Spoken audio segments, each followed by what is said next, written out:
Soomaaliya ku soo duushay galmudugna waxaan aaminsanahay inay iska celin doonto meeshaan galmudug la yiraahdo haddii madaxweyne Farmaajo yaqaano iyo Xasan Khayre waa meeshii dadkeeda ciidanka dawladda iyo kaarayaashii iyo beebayaashii markii loo adeegsaday in qabaa'il lagu doodsiyo meesha dawladda dhexe dumisay waa Farmaajo waxaan leenahay inuu taariikhda dib u raaco inuusan ku degdegin inuu hadda maamulada jira waxaan maqlay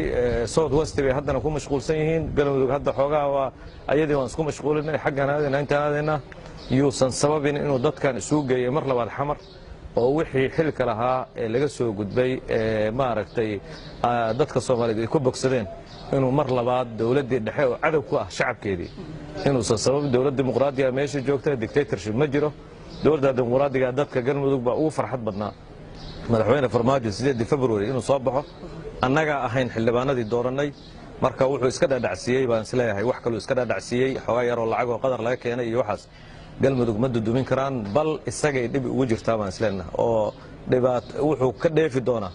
inuu isaga kursigiisa la isugu tago marka u dambaysa waa gartay haddii xaaladda galmudug ay sheegeen xilka qaaday madaxweyne xaaf waxay kugu eedeeyeen ama bay ku eedeeyeen in dawladda dhexe aad mucaarad ku tihiin halkaan oo imaateen inaad la kala dagaalantaan arintaas balka nin maamulkiisii duminaya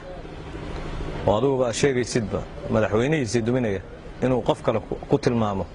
mucaarad waa caqli xumatan ugu liidata waay marka waxaan leenahay anagu ayagu madaxweyne Farmaajo wakiilka ma ahan haddaan mucaarad ku noqonayno iyo haddaan muxaafid ku noqonayno wax noo yaalo way anaga Farmaajona isagaaba hadda mucaarad u yeeranayo dalka raba dadkii inuu kiciyo raba marka waxaan leenahay adeerayaalow maamulkiina yarka ilaalsada danihiina garta waa gartay haddii aynu halkaas ka gudubno arrimaha galmudug waxaa ka mid tahay sida dadku ay qabaan xildhibaanadii inuu madaxweyne Farmaajo soo baxay sababtoo ah maxaa isbedelay hadda dadka dawladda sida weyn ugu kaxsano mucaarad ku ahaad ka mid tahay ma ballanqaadi ayaa jira lagaaga baxay wax jira ma taasi waa iska hadal hoosaad ballanqaadna kaga baxayna ma jiro mucaaradna kuma ay dawladda Farmaajo waxaan isku mucaaradsannahay gurigaadii baan duminayaa iyo dumin maysa adeero